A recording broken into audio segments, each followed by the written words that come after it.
what? Like, I want to compete, and I want to compete frequently. Like, don't get me wrong, I like grinding, and I like lifting, and I like all that stuff.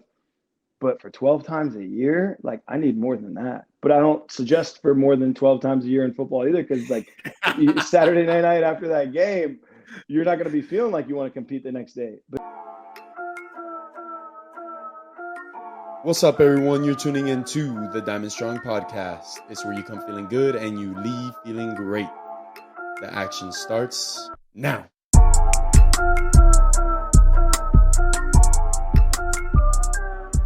what's up, man? How are you? Pretty good, bro. How are you? Doing well. Bro. Just got back in from the Go gym ahead. and had a little practice today. It was like optional, whatever, after the travel day, but solid, Nice, bro. Just nice. keeping up with the banana ball grind. Dude, the craziness, bro. You guys don't stop. It's go like it's a lot of fun. I have been enjoying it, but it's definitely different from all like normal baseball because you're starting to do stuff with fans at like 2 o'clock until after the game. So it's full days for sure. Like you could do like that. We're playing like 4 games a week, but like 6 games a week of this would be tough in my opinion. But the best Would part is the yeah, game. yeah, but like that's what I was about to ask you about because like you guys are. It looks like you're on the concourse at like 1, 2 o'clock in the afternoon. Like I mean, at least whatever your media team's doing, like you see Yeah. you guys out there. Is that really the time you guys are out there? Like at that time, Oh early? yeah. Yeah. Like we get there at 12 and then we have like rehearsals and then we'll have BP is at like 2 to like 3 and then by 4:30 we're on the concourse and you're out there like doing stuff until basically after the game there's a plaza party and then like go until like 11. Yeah. Dude, how is it like at the end? Like when you're just home? Is it like you just put on a show? Is it like what's the difference of feeling like? Can you explain to me the difference of like a baseball game tired and then banana ball tired? Like, is there a huge difference Just when you get home more and you're like, more dang man, socially. More socially because like how you go out with like you could still play a baseball game and then be on the bus talking to your boys the whole time like you're pretty socially tapped out so you could like literally just like hang with your boys but not say a word because like we've been talking all day long so like we're just gonna enjoy the silence together and just bro? bask in it for a little bit. Yeah. Oh man, it's crazy because you, out of all people, are such a reasonable guy. Like naturally, like you're just a great human being to be around and stuff like that. But even then, I'm sure you get tired. Thank you. You get tired.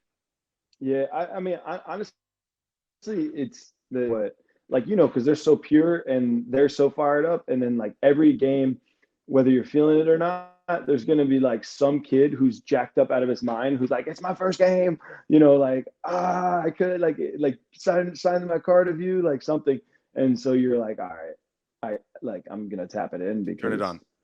you know, turn it on. Like these kids deserve your best, no matter what how you're feeling. I mean, you know how it is. Like you played long seasons and you're in a rut or whatever it is, or game 90 of 120 and you're grinding. Like it's part of it. You just got to go back to the original reason of why you play and why you do what you do.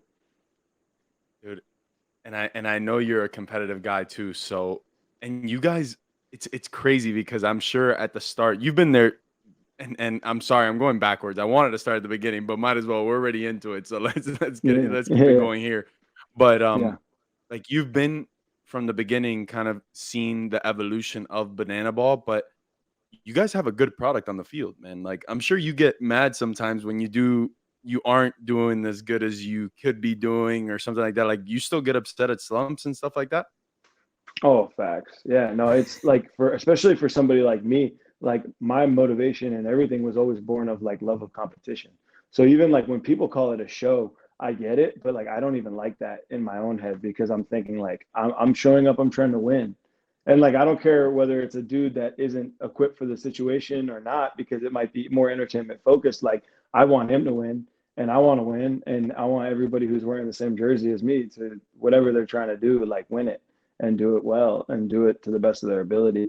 So it's yeah, it's definitely and that's the human aspect of it is different from, you know, acting and putting on a show. Like there's going to be times where, yeah, guys are like walking back to the dugout after a strikeout and they might not be saying, you know, they might not be all excited and saying happy things because there's still the human component of like trying to be elite at what you're doing, not just, you know, hey, I'm out here so you can be enjoyed. You want to inspire somebody by good play and good product. And for me, the biggest thing that like coaching the last three off seasons has, especially like the youth ball and the travel ball kids, it's like I want them to watch something and then be like, okay, I want to be like that. Not necessarily, you know, some of the things we do are really cool, but it's exclamation pointed when you do something elite with it. If you do a little dance and then you hit a bomb, that's pretty cool. If you do that and you pop out to the pitcher, in my opinion, it's not very entertaining and impressive to the crowd that I identify with, being the kid that was once in their shoes that just wanted to win. How do we win? How do we get after it? How do we go? So that's the difference where I think it still can appeal to that crowd because they can see characters like myself who are really trying to get after it and win. But also, I mean, now it's opening a new avenue for kids that would never go to the baseball park before. Like there's people that go just to watch our, you know, college aged creative directors put on the broadcast because it's like they don't see anybody that's that young in those types of positions, you know, flying a drone camera to get coverage in the middle of a game and things. And so they're inspired by that. They have a reason to come to the baseball field now. So it's cool. I've noticed that definitely way more diverse crowds than traditional baseball, being that a lot of people step into the arena and they kind of know the game. Like this banana ball draws everybody from everywhere, from everything.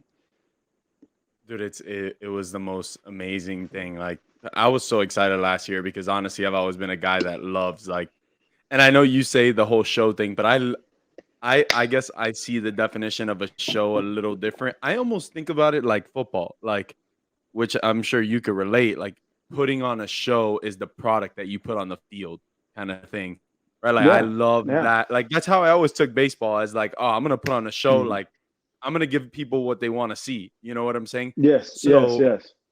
but man, when I saw what you guys do on the field and the reaction from the crowd, and like, dude, I've never seen games get sold out. Like you got, I mean, Yankee Stadium gets sold out, but like people don't wait in line. Like it just gets sold out because the game's at 7 and people eventually fill up the stadium, bro. But like you guys have Mm-hmm. lines of human beings like dying to get into the stadium to not miss a second of the game.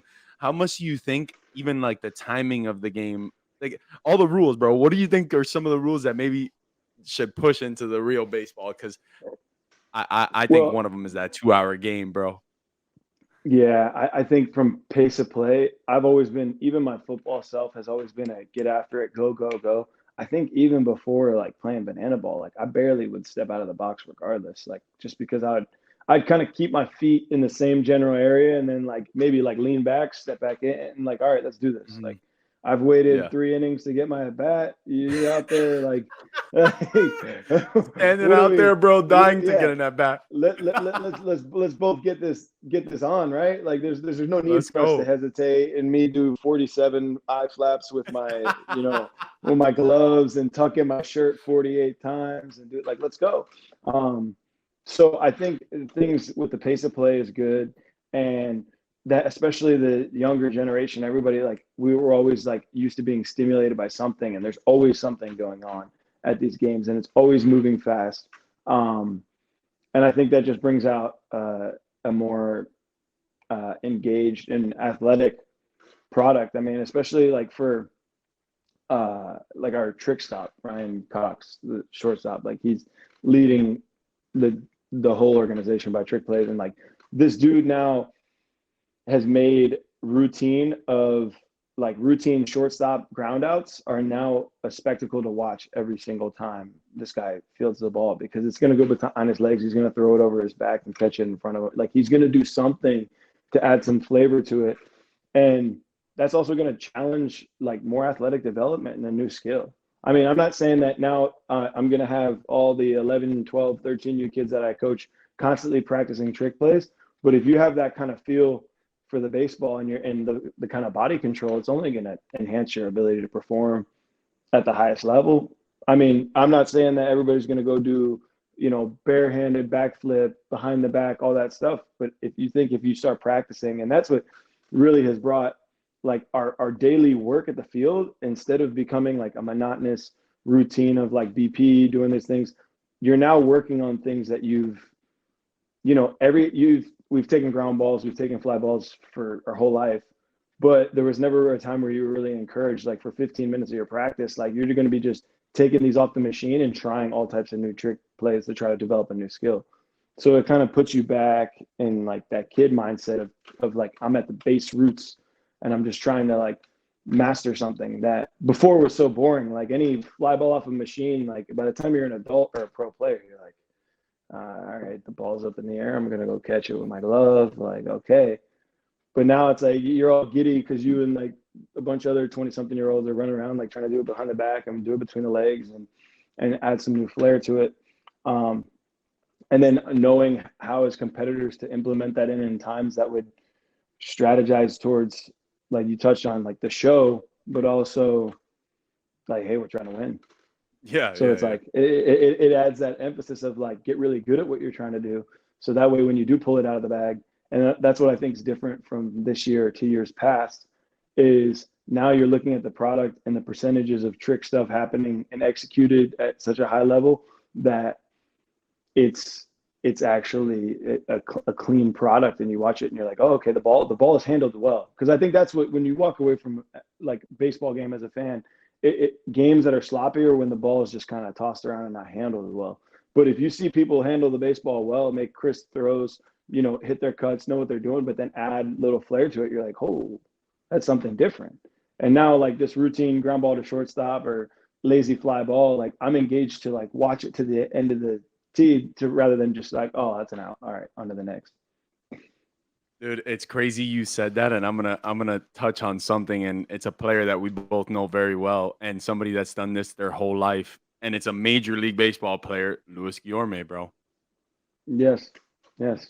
Guy that used to like, you think it's messing around, but he wasn't messing around. He was working. I mean, obviously, no, truly. I'm sure a little bit of it was messing around, but I mean, Of course, but that's that tapped his potential, bro. How many times I can remember countless times, like in the beginning travel ball stages, like 11 to 13 years old, where like I would be playing first base and have to make sure, like no matter what, a ground ball that like, because it's probably for sure a hit in my opinion, and I'd just kind of be like jogging off to like wherever I'm going to go next. Like, no, I better get over to the bag because the ball somehow might be getting released somewhere, somehow, some way towards me for an out. Yeah. Like homie's going to be tumble rolling in shallow center field and then throwing the ball out to me somehow.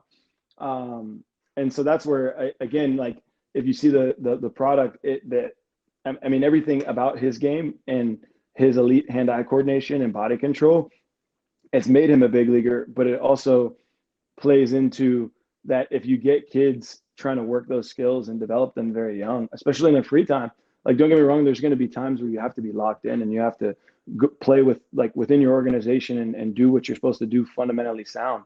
But if you want to make the elite plays and you want to make the plays no one else is doing, like you have to try the things no one else is doing when you're messing around with playing some wall ball or you're playing. And that's what Lewis did. Like anytime we were at tournaments, anything, you could throw a ball off the wall. We're doing something, we're competing somehow, some way, like always. ping pong. I mean, like anything. And no, you're spot on with him. It's unbelievable. Like I joke around because he's the one who put me on to banana ball to like start with. And it was just how this all came together was literally him telling me because I wasn't really big on social or like stayed on social media a whole lot. And they were having a tryout of the first tour. And Lewis like followed it because he went through the sand when they were the sand nats. And he's like, bro, check this out. You should go to it maybe. Like, what do you think? And the rest is history. But no way. Yeah. No, he would be a banana ball Hall of Fame. Like this. Oh this yeah, guy, yeah. I mean, this guy's a stud in the big leagues, but he actually the I way think he plays he'd his exceed game even more. Yeah. Which is crazy to say. Right. I mean, no offense to him at all. But No, right. But it's just he has an elite skill set that, in my opinion, doesn't even get highlighted all the time. Like just things off the field, like when what was it, Hechavarria threw the bat and bro. yeah. Like I'm saying, this is a dude that's gonna amaze like you this. the whole time. Yeah, just Give me that. Yeah. Exactly right. Dude. And even in a technical like we're talking about trick plays, these, but I mean, watching you guys handle a walk and the way that you guys throw around the ball, like Hmm. that's elite. That's elite ball control right there. if there's Yeah, it's there's even a quick. name for it, like Hmm. It's quick. It's so we just like and we spend time working on that just like anything else in practice is ball four defense. And we're gonna have a designed way that we're gonna go around like the order of who's gonna get the ball first and who it goes to next. And like you're just crashing and you're trying to give up something at times to get something. So like as an outfield, it's very challenging to know how much we want to move in because if we move quite a bit in, we have a really good chance in 3-ball counts to get guys out at second or hold them to first. But obviously in 3-0, 3-1 counts, guys are taking G hacks and moving in doesn't necessarily make sense being an outfield. So it's like trying to play those scenarios as well too. And then some of that comes from preparation of like knowing what kind of hitter the guy is, know what he's trying to do. But it all again goes back to strategizing and trying to win, and trying to position yourself accordingly. I mean, we shift like any other baseball players do due to tendencies of hitters and stuff. And you're trying to find the best way to minimize the bases that they get on offense. And especially that's what's different when we play some of these teams that are not necessarily like when we play a challenger series, it twisted up a little bit because these guys aren't necessarily going to try to bust it for triples their second day of spring training on a walk. yeah, Whereas like we play the party animals, like every guy is going to be going immediately on ball four out of the box, like right they're away. going for it. And they're going for it and they're going to try to, because scoring position for a walk, that's huge. Yeah. No, that's it's is it do you guys see guys when you play again like how all right, per example, how was it playing against like the big league guys? Like when you guys do the teams of the like the retired big leaguers, are they all in or do you see some of them get frustrated sometimes or They're all in. The retired guys, they're all in because it's their chance, like coming back. The Players Association is great. It's just that they're removed from the game. So like they're gonna bring it, but they haven't been in baseball shape, in the ways that all the other guys going at it every day are. The Challenger Series against like the Dirty Birds of the Atlantic League and like the Monarchs American Association, they're gonna take the at bat serious. They're gonna pitch serious. But some of those rules and things they're not necessarily going to take advantage of to the highest extent, being that they play, they're going to try to stay in the box. They're not going to try to do anything to shoot themselves in the foot. But like, especially like the middle of the order guys, I don't think any of them jogged out for a double on a walk. Like they're just kind of, they see us all crashing and they're like, I'm gonna just kind of coast this one in the first base. no, man. Dude, we had a blast, bro. We had an absolute blast last year. But one guy, just because he's one of my best friends, I can make fun of him, bro. David Thompson, he was so pissed. He was so mad. He Oh was like, yeah. oh, these rules, this and that. I go, David, stop messing around, bro. Who cares, dude? Have a blast. Mind you, he got like 3 hits. He hit a home run. I think he pimped a home run. And I was like, great, David, that was good. He was like, no, I was mad. I'm like, relax, bro. Enjoy Yeah, it, like dude. Enjoy it. that's the tough thing about, because like you're going in somebody else's home stadium, selling out the crowd. The majority is in favor of the Bananas because it's like the product they're putting on. And now guys that feel like they're elite at what they do are hearing bigger cheers for a guy that's on stilts coming out to throw and stuff. And they're like, there's some people that take that and they're like, what? And then there's some people that are in the mindset of just like, I'm having a blast and taking this in for what it is. Oh, And I yeah. get it. That's the human component.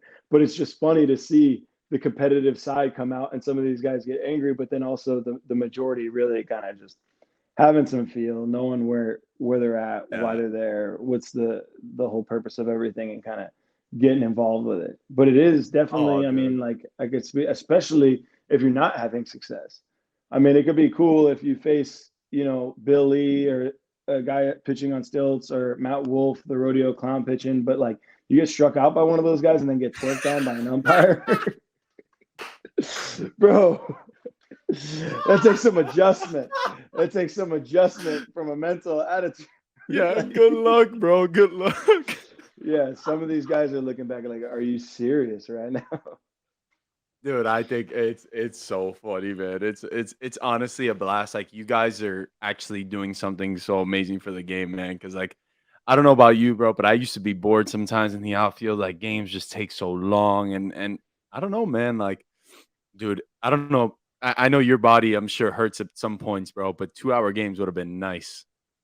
Dude, it's once you're going, you're going because like I mean between there's times between outs that a kid will throw me a ball, I'll throw it back to him. Like there's times where they're doing different, use your left hand for this and sign this and do this and you're engaging like it just feels like the game just goes and Goes. then and it's easier to stay honestly locked in, especially being a kid with ADD and running like because you're just like whatever else, all right, pitch. Whatever else, pitch. Like you're constantly, and you don't know all the time that, like, your starter, that's your ace guy, like, his wind up, everything. So you can time walking into the pitch for him, like in your sleep. Like sometimes you're not even mentally there and you're doing it. But here Yep. you don't know because it's like you see Mr. Electric, you see Christian Dearman, like you don't know when he's Yep. going to release the ball. You know, like sometimes it's just like, so you can't look away. You can't be like over here, like you might miss a pitch, like real quick. So you gotta be tapped in. That's true. He might have And grabbed it and threw it back to the catcher. Like, no, straight up. Like it's crazy how um everything is involved, but it keeps you engaged more and the games go by quick.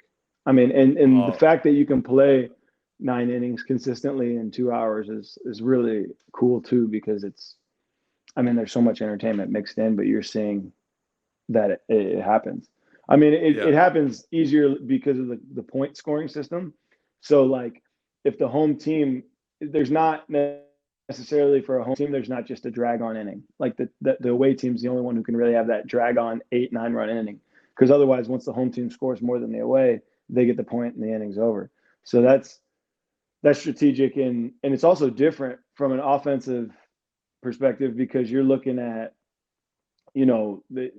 they put up no runs and then your boy leads off the inning with a solo shot. Now everybody's like wanting to hit, like, yeah, but it's like psych Yeah, yeah. right back out on Nope. D, Get back on the inning field.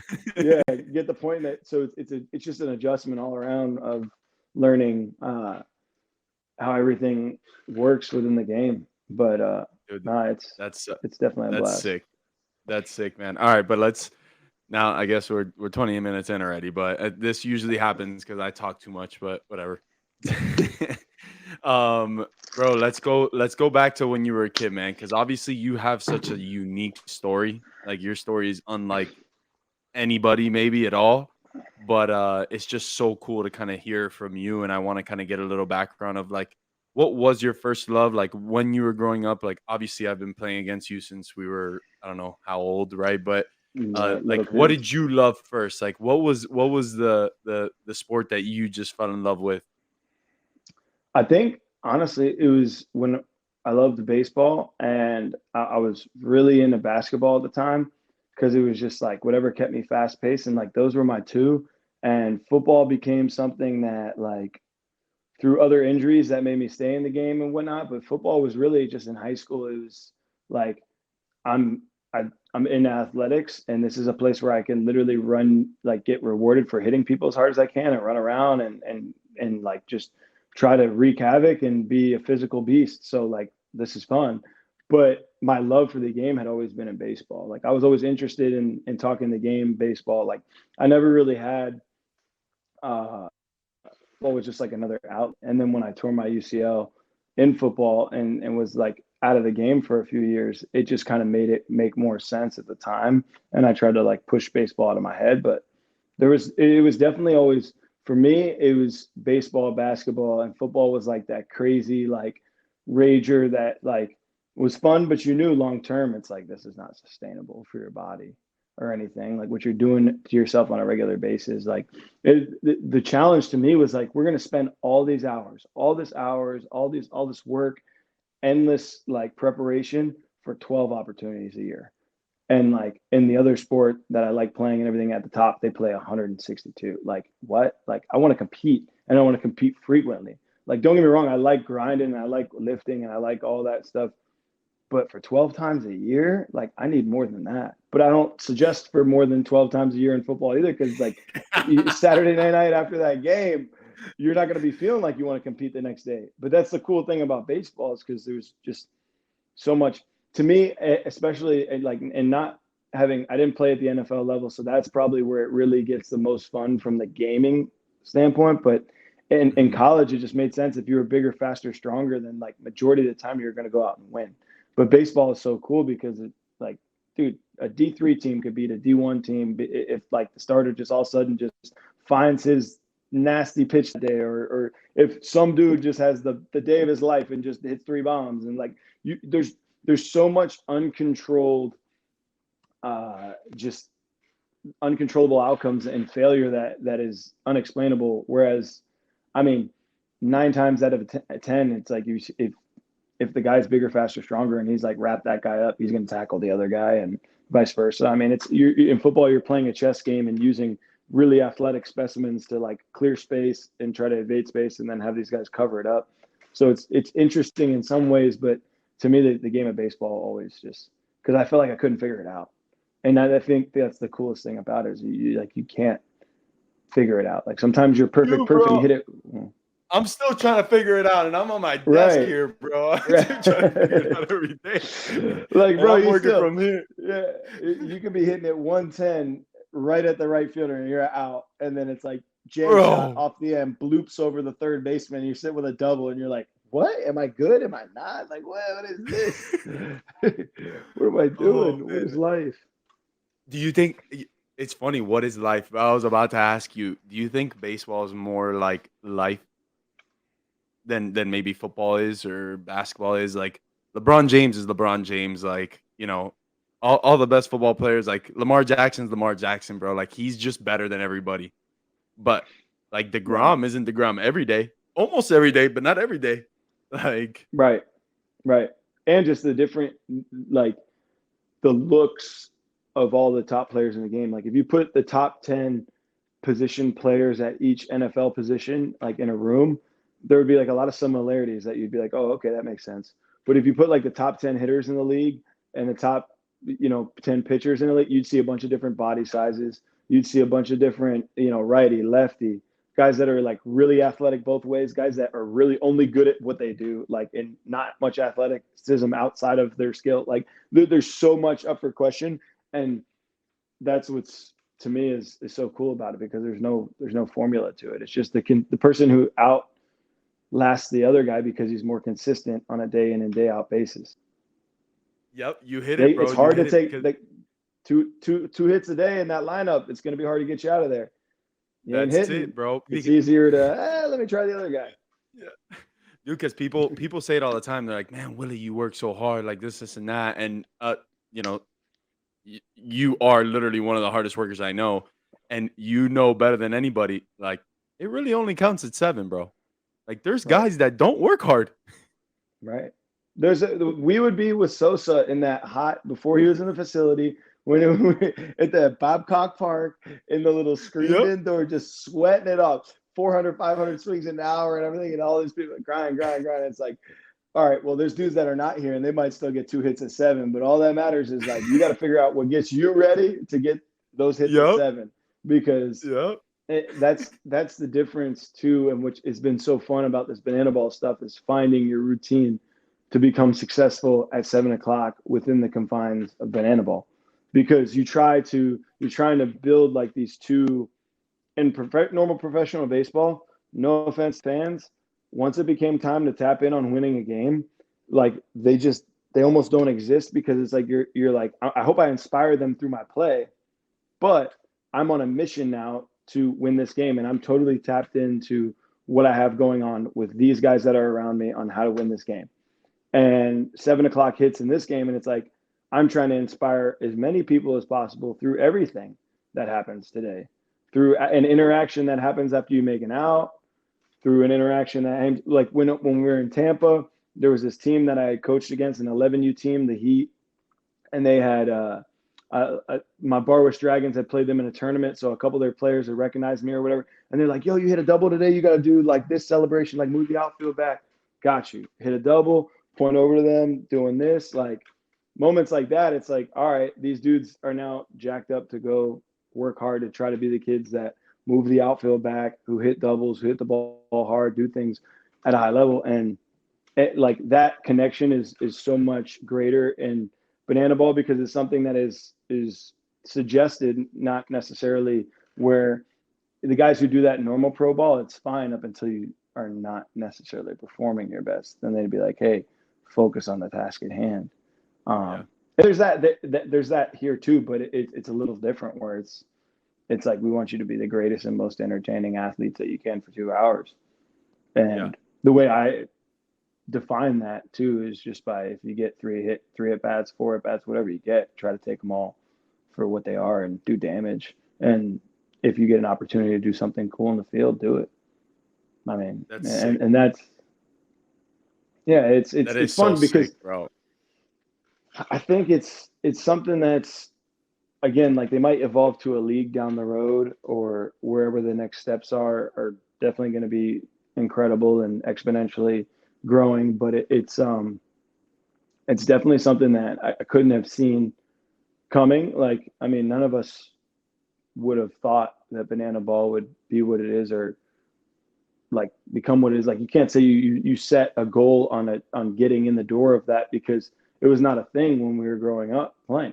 You were just trying to be the best player you could be, but we weren't in high school necessarily saying like, oh, I'm trying to be a banana ball player. And now there's like, they're even creating an arena that eventually that these kids are going to be able to shoot for and try to get within. And I don't know. I mean, I get whether you like it or don't, but you can't say it's anything negative for the game because it's getting people tapped into a game that has struggled to keep up with some of the other leagues that are putting out good storytelling. You're putting out good shows, you're putting out good entertainment pieces. And the more you make these people that are on the field that are athletes like superhero like to the kids below them, then I think you create that fanship that lasts, and then you can make it just a greater connection. I mean, there's no, I always thought sports would be the way I could use my platform to inspire and like really push people to better themselves, but there's no arena better than where I'm at right now in doing so because it's encouraged. I get to spend hours of the day talking to young kids that play ball and want to be great at ball. And all right, but like, let's dive into that. And what is that? And then at 7:00, I'm going to just go play my butt off and try to be as inspiring and show you a game that you could take back to your travel team and be like, hey, let's do this. I want to work on this and I want to do this, but like, I still just want to be the best player there is. That's what is cool. That's what is entertaining about the game. And that's how I view it. And then beyond that, it's super cool for the people who have no interest in the game, but are caught by something else that goes on.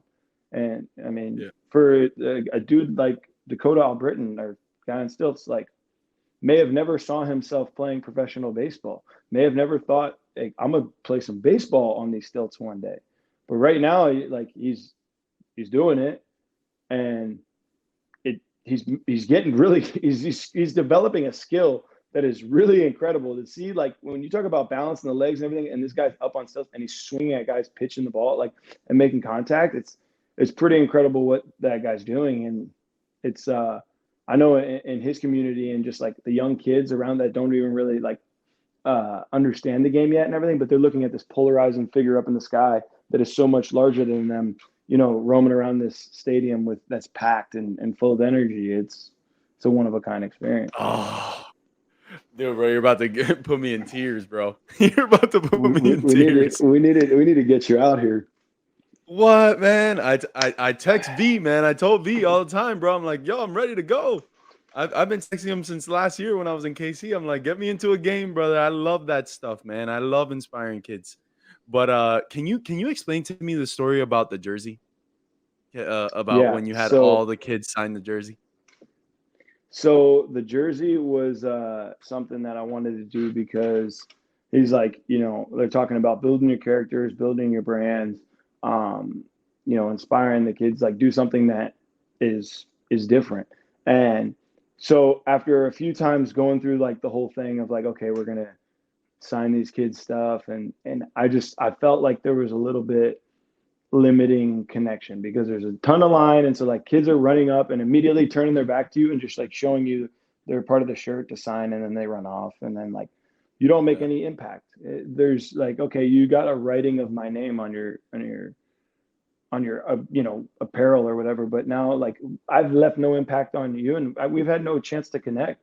um so and my dad was always big on, if you see somebody that you think highly of and you'd want an autograph and you get a second around them, instead like use that chance to ask them a question, or something that you'd always want to learn from them, like talk to them about that, like utilize that time more wisely.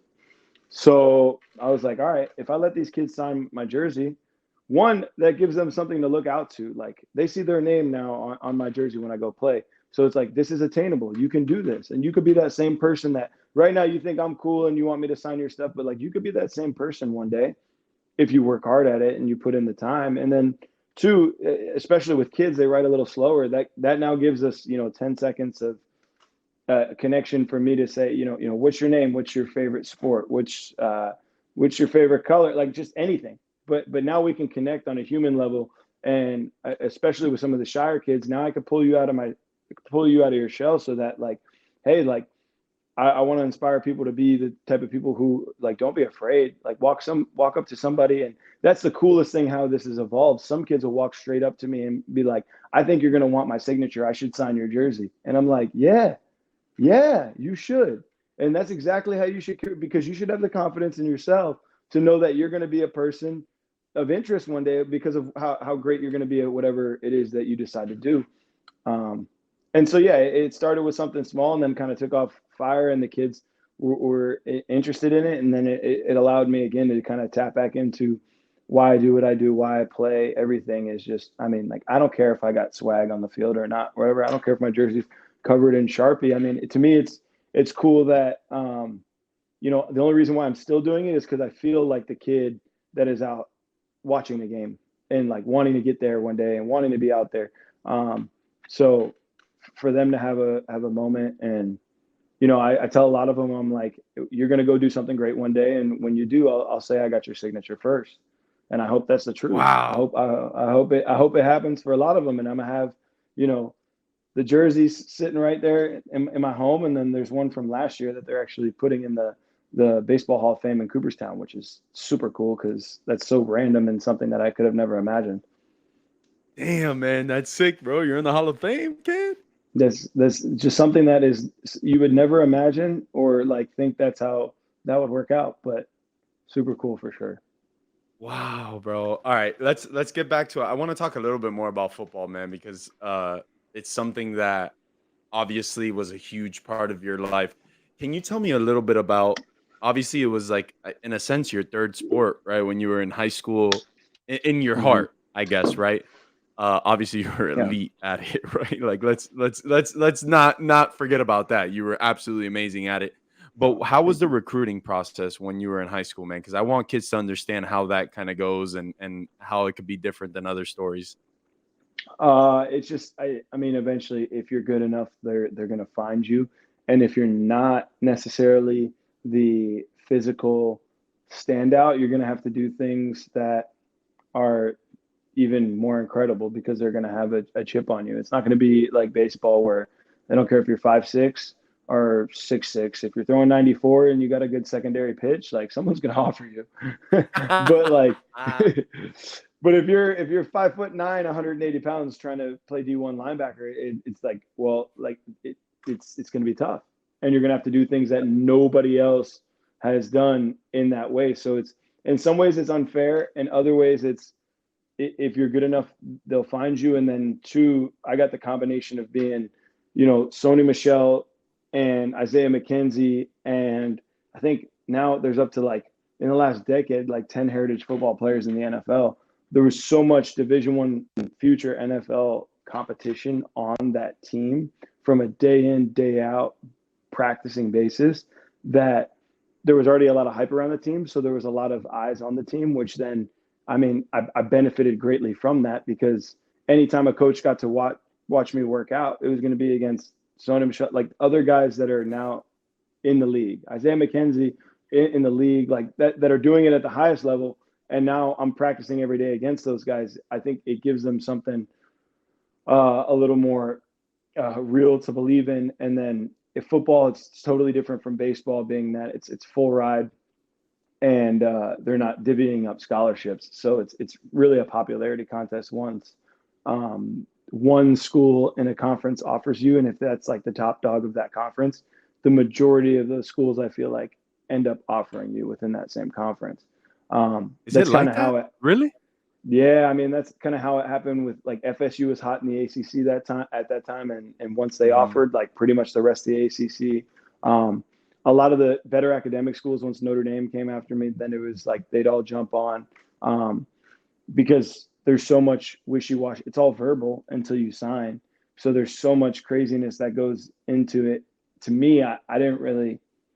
I was guided well by my parents, and like I was just focused on getting better, and I didn't know what like so I didn't I all the used car salesman talk of things like I was like I want to know what like the worst day on your campus is going to be like what's it going to look like when this is just trash to me and I want to go home, because like I'm going to get to that point, like there's going to be that day that I'm really not feeling this, and why am I going to want to stick it out rather than you take 5 visits and they bring out the full red carpet. They're having all the everything, the best of everything that you can imagine. You're gonna want Of to commit to course. everywhere you go. Every visit you take, you're gonna walk away and be like, "That's the best place I've ever been Nobody to in has a my bad life." visit, bro. Yeah, Nobody has a bad yeah, visit, bro. yeah. Come You're on. not having bad visits, so that was the coolest thing. I think for Notre Dame, that was the coolest thing. Is like I got a really real look at it, and I was like, "Dang, this is the one place that I was walking around. I was like, this is gonna be really tough if I decide to do this." And then I was like, "All right, let's do it. Yo, Let's do it." I don't understand how many I've done. This is almost, we're getting to the 50s in podcasts, and it's crazy how the most successful people have a little bit of insanity in them, bro. Like you got to be a little crazy. Like you Hmm. saw that challenge and said, "Yo, I'm gonna take it." Like I'm gonna take it. Out. You were looking for Yeah, a challenge. you got to, because different from like, I mean, I feel like you can balance it with baseball at Miami because you're going to be gone. You're going to be, but like that football world, there's going to be so much like temptation and so hype built around the ups, the highs and lows, and off season training, and now like the going out after games or whatever. Like you have to be in a spot that you're really going to love where you're at, and the people that you're around, and what you're doing, because you're not going to have the time away from it. Not that you don't baseball in college, you're going to work your butt off in baseball in college, but there's just going to be less time consumption controlled by security, and like you're not allowed in and out of the hotel, and you're not, because you're traveling as this one giant unit. You're in out the games. Like it's not like, all right, hey, curfew 10:30, you got your meal money, you go do what you need to do and be responsible human beings. Like they're going to be you're going to be watching film every minute that you possibly can. They're going to be constantly you know just rolling film and meetings. So in those moments, you got to be in a place where you're really comfortable in the environment, not just, I made a decision off of comfort and, it's close to home or whatever else. Whereas, like, that's what football was for me, in that I could have never seen myself. If football was not a thing in my life, I think I definitely would have wanted to go stay home,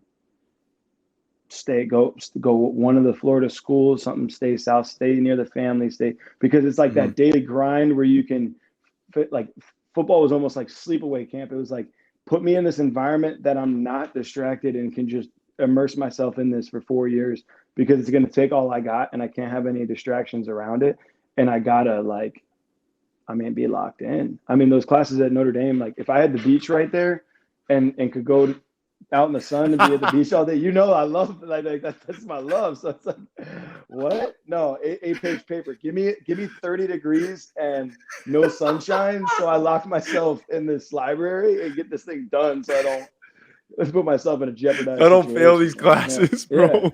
Like put me Oh, somewhere where I can lock in and be totally focused. dude, how were those classes, man? How was Notre Dame like when it comes to the It was school? it was cool, but it was really tough, and it was really humbling, because like no one really cared if you were an athlete, in comparison to everybody was always chasing something incredible at that. It's like my roommate from college is a doctor now. Like the people that you're around are just high achievers and trying to shoot for the moon themselves in whatever arena that they're in. So it was cool because the community was really based on the connections you made, and there was no like, oh my gosh, that's an athlete, so let's treat them different than the other guy. It would be like, okay, you're in a class with this person and you're an athlete. Well, that's a girl on the fencing team that just won, gold for the U.S. Like, what are you doing? Yeah, Like, yeah. oh, this person just had their name on a, patent for new cancer research that's like changing the game. Like, there's so many incredible people that you're around that you're just very like, take a step back and just try to sponge it all in and really learn from the people that you're around, because everybody's kind of just humbly chasing their dream and getting after it. And it was cool because the community itself is a smaller, slower community. So you felt the college aspect and community of it, not really like I'm going out into this big city or anything around the campus. Other than that, it's really like what's going on at Notre Dame. Otherwise, South Bend is pretty low key and relaxed and calm in comparison to like Chicago's the big city that's near it, like an hour and a half away or something. But you're not going to get that. You're really going to get that the community feel of like, your school, and that's about it. Did you have, I guess, when it comes to obviously coming from a huge place to going into a place that's really confined like that, was there more than just the weather and stuff like that? Was there a little bit of like a homesickness of like, man, where's everybody at? Like, where are the colors? Where are the people? Like, did you have any of that, or were you like, I'm good? At times. The sun definitely. I mean, honestly, they started supplementing us on It vitamin goes D back to the sun. once the winter. Yeah, literally. And once we started supplementing vitamin D when we weren't getting sunshine, like other than that, it was just you felt like you were in it with your brothers, just like your team at University of Miami, and just like those guys. Once you feel like you're in it with those guys around you, you're like, all right, here we go, let's do it. Like there was never that lonesome feeling because like the 10 guys next to you miss their families too, and they're going through the same thing that you're going through. So if you guys had to have like a little sob session and a little complain session by yourselves in the locker room before you went into meetings, like that's fine, you do what you got to do, but the meeting's still going to go on, and you're either going to be there or you're going to leave. And so it's one of those things where I think there was a lot of pride in that, of just guys kind of buying all into it, and even rallying around the times when you didn't feel motivated, because that stuff it's temporary. It doesn't really, I mean, some days you're going to be really motivated. Some days you're going to feel like a ton of bricks, and it's not going to matter at 7 o'clock.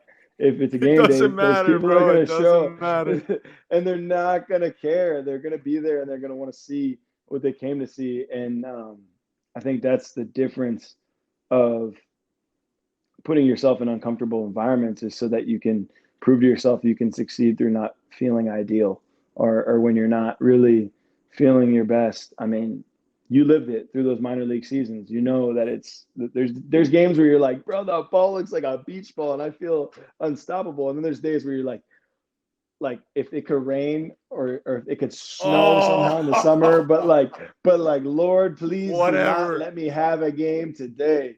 And then you show up to the field and it's like, oh, and tonight's this promotion night, so we're going to be having a huge crowd. You better be ready, boys. And it's like, here we go.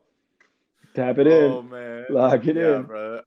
I don't know how many times I was thinking like that, man. It was like, oh man, I could, a day off will be all right today, man. Like I wouldn't mind just definitely not the last 8, but today, if there was any today I'm okay. And then you look and you see your name in the lineup, and it's like, strap it on, big boy. Let's go get it. Let's go get it. It's time to party. It's time to party. All right, bro. Sorry, I know we've been going for a while, but I just have a few more questions if you don't mind, because you have a transition that not many people could really understand, right? Because now we're at Notre Dame. You're playing football at the Division I level. You graduate obviously pretty quickly. You dealt with some injuries obviously in college, right? And I want you to get into them, but I think we're going to have another time that we talk, because there's so much more to unpack there. But I want you to get to the point where now you're deciding, hold on, maybe I want to go back and play some baseball. Like, Yeah. how did that kind of come about? And talk to me about Well, that, the middle ground right there. the middle ground was just okay. I asked the team doctor. They're like, all right, we got to do surgery now because I'm playing with a torn UCL for the past 3 years. They got Mhm.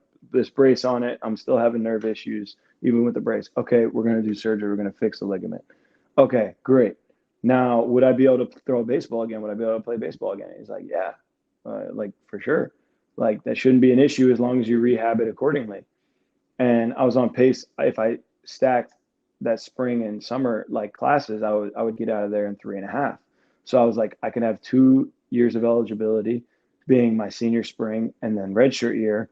Now the next question is, am I going to do it at Notre Dame or am I going to go elsewhere? Well, to do it at Notre Dame, partial scholarship, everything else, like switching over, like it'd be money, and it would be super expensive and not really viable option. So my buddy Zach Crosno back home, he was connected with the coach Jason Bell at Cookman at the time. Torrey Hunter Jr. was my teammate at Notre Dame. His father played AAA with the coach at Cookman, Jason Bell, who was a recruiting coordinator. They had some conversations like, boom, yeah, we'll hold the spot for you in the fall. You can graduate, like make sure you're staying in shape and everything, and then show up here spring, and then I'll have that one more year. So that's what I did. That's what I got the master's, and it was really just like put my head down and grind. Like this kid Jarrett Bickle and he's actually a senior now at Indiana, Purdue, Fort Wayne. He was in high school at the time, and bro, I picked this kid up. We'd long toss in the snow, like be hitting each other ground balls, like sneaking in at Notre Dame's baseball facility after the team would leave or whatever, because like NCAA rules, I couldn't be in there when the team like, and it didn't matter, Uh, bro. 11 o'clock at night, early in the mornings, like it didn't matter. Just like going at it in silence and just really, really happy with the opportunity that was going to be coming. And I knew it was an uphill battle and like a road ahead, because baseball is not like football where you can't be in shape or fit. Like baseball shape is playing the game and becoming in the shape of the game. Like you could spend all the time training in the weight room. If it's the first time you've seen a 90-mile-an-hour slider snap off, like in a couple months, like you're going to be like, oh, rather than if you're seeing it every day. So yeah. that was a growing process. It took time, but really the biggest thing was just being able to know that I was going to be able to compete again, making it happen, having the transfer waiver come down to like the final day and everything be so up to the minute with having the eligibility and everything be all good. But it was something that I was super grateful for. And then as soon as I was going to have surgery and have feel like, something was going to be lost and get out of something, I was like, well, I'm so grateful that a new door is going to open, and now I'm just going to have to put my head down and grind through this. Dude, it's crazy to kind of think about the mentality that you have, and you've always been this way anyways, right? But like hearing you tell these stories, and it doesn't ever seem like you had a doubt in your mind about the decisions that you made. Like, did you ever have any doubt at all? I mean, honestly, yeah, there's definitely times that you're going to doubt, but doubt with emotion, like you can't always trust your emotions. And same thing with the when you're feeling motivated, and like you can't let yourself be thrown with the ebbs and flows of that. Like there was times that it was like, if I've wasted all this time and put all this preparation, and then this waiver doesn't go through and I'm not even immediately able to be eligible, like would it be a waste of time? What is this? Like there were so many things that were like, whatever, like focusing on that is not going to help me to where I want to go, and it doesn't bring me any joy in the present moment of like losing my presence to then like sulk in this. So like just shoot every shot like it's 100% going to be happening, and then just like if it doesn't, be surprised. And there was some failure in that too. There were some times where it's just like, well, it didn't happen, now what? Plan B. Okay, figure it out. But I think that it's just whatever you're feeding in. You can be constantly feeding in doubt and reasons for why something can't happen, or you can just constantly manifest them until the point that they either do happen, or you shot so many shots at it and tried so hard at it that it was almost like you built an understanding of that you emptied the tank and it didn't happen, but at least you you poured it in and you let it all out and didn't really give into the emotions. That's what I feel like. You need a chapter to change if the things that you once loved, you no longer have love for, and you're loving other things. That's not how I felt ever towards the game of baseball or everything. It was just like, is there going to be an opportunity for me to be able to play it somewhere and at a decent level that I could consider myself still like climbing and trying to get to that next step? And it was like, yes, okay, well then that's all I need to know. Let's work and let's find a way until literally every person tells you no. Hey, take that chance so everybody says it. I think that's is that God, man? Are you talking about Right. God there? Are you talking about God?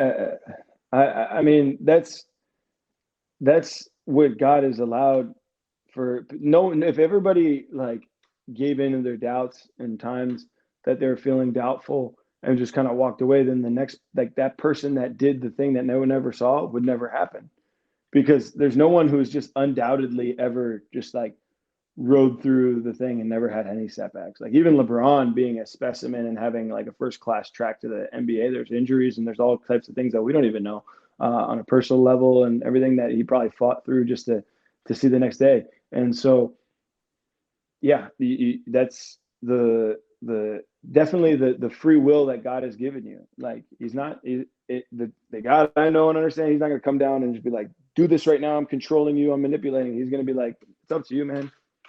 If you think you're done, if you don't think you would do it, then that's fine. You're probably right. And if you do and you put in the work, like you might be right too. So like it's up to you, but like I'm gonna let you decide that. And then to me, like answering the call is just the best part of all Oh, that. Being the person that just actually shows up and actually goes through it and actually does it.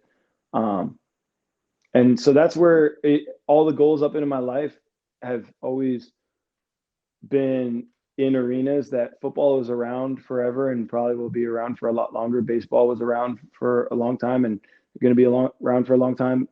Banana ball wasn't. I'm in it right now, and it's just such an interesting and like feeling, like a feeling of gratitude that I have navigating the process, because you don't know what the next steps are in all the same ways. I mean, we've literally had rule changes within just this season. We're 50 games into banana ball being even like in existence, maybe less than 50. But the fact of that, of just like you could be the part of the reason why there's a new rule change and things. And to us, it's like baseball. Well, yeah, maybe 3, 4 rules slightly change every 20, 30 yeah. years, but there's not like this constant growth. And so it's such a engaging process, and getting to do it all over the nation and with all these different groups of people from different walks of life. It's pretty cool. You're killing it, bro. Could you have imagined like this is the way that you are absolutely changing people's lives? Like if I were to say, hey, you know, at the kid at Heritage like playing baseball, football, like I would have said, hey man, in 10 years, 10 years now. It's literally been a Yeah. decade since then. And it's like, hey, this is how you're gonna be impacting thousands and thousands and thousands of people on a nightly basis. Would you have believed it? No, no way. Like I just wouldn't have seen it. I wouldn't have thought like, I mean, there were so many, like, there's so many of our boys and like people in like in our sports network that I had such like confidence in and always rooted for, like all the boys that we grew up with, because it was like I knew what we came from, the the time and the effort and the things that we like, the lengths that we would go to really be the best of what we could be. So like I felt like just real vibrant and real like tapped into that network of like, oh, I'm like, even like I never had like this whole enemy side of like even my opposition, because it was like, no, these are like the dudes, like these dudes from South Florida. We're gonna go around and we're gonna take over like whatever we're doing. Like that's gonna be Yep. what we do, how we do it. But again, there was just no arena for banana ball or anything. So if you would have said to me at the time, my goals were all stuck in arenas that had been established and around for so long. So if you were going to tell me that I was going to be in the middle of something that was just growing exponentially and like not even completely understood and like just like just taking off, I would be like, I don't think so. Like I couldn't imagine it being, but that's really what this whole thing is. And I think the biggest inspiration of it all is just like definitely the kids that get to walk away from a game and say something positive about it and be really inspired. I think that's what, like Miguel Cabrera did that to me when I was 10 at a Marlins game, like played some catch with me between an inning and gave me the baseball, and it was a wrap.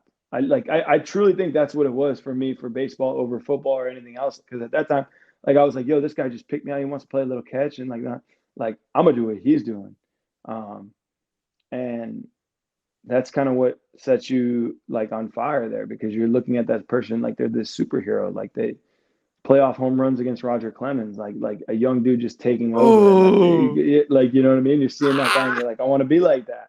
I want to be like that guy. And for them to make you feel special, then that's cool, because I think that's what like really taps into the potential that gives you the ability to go that extra step when you are feeling doubtful, because you won't forget that it's like, nah, man, like that guy saw it in you and took the time to play catch with you. This person, pointed you out or let you have this experience with them that made you feel like you belong in it. So then, like, yeah, just keep rolling, just keep going through it. dude, Deeps, keep doing it, bro. Keep doing it. You are an amazing human being. You're gonna continue to change lives, bro. Please don't stop, man. Like for Thank you, for bro. all the kids, Thank you. for everybody watching, like you're continuing to just inspire so many people and just having conversations and talking with other kids, man. Like you're gonna continue to be that Miguel Cabrera to so many other kids, man. So don't stop doing it, brother.